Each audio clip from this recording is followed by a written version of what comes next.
শুভ দুপুর বন্ধুরা, আজ রান্না করছি ইলিশ মাছ সরিষা বাটা দিয়ে।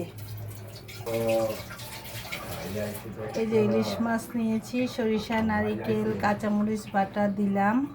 এখন এটাকে ভালো করে মাখবো। দিলাম কালো জিরা ফোড়ন। এবার আমি ইলিশ মাছটা সরিষা বাটা, নারিকেল বাটা, টক দই, কাঁচামরিচ সব কিছু দিয়ে একসাথে মেখে নিলাম। এবারে দিয়ে দেবো, যে সব একসাথে মিশিয়ে মাথা সহই দিয়ে দিয়েছি। এখন আমি কড়াইয়ে ঢেকে দেব। বন্ধুরা, আমার চ্যানেলটা যদি আপনাদের ভালো লাগে তাহলে অবশ্যই লাইক, কমেন্ট, শেয়ার এবং সাবস্ক্রাইব করে দেবেন। সবাই আমার ইউটিউব চ্যানেলেও একটু ঘুরে আসবেন। সবাই যদি সবার সাথে মিশে থাকি তাহলেই আমাদের চ্যানেলগুলো উন্নত করতে পারবে।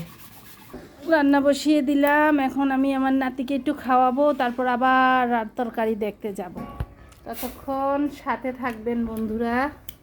নাতির খাওয়া শেষ, এবার আমি তরকারিটা দেখবো। এই দেখুন, তরকারিটা একদম তেলের উপরে চলে আসছে।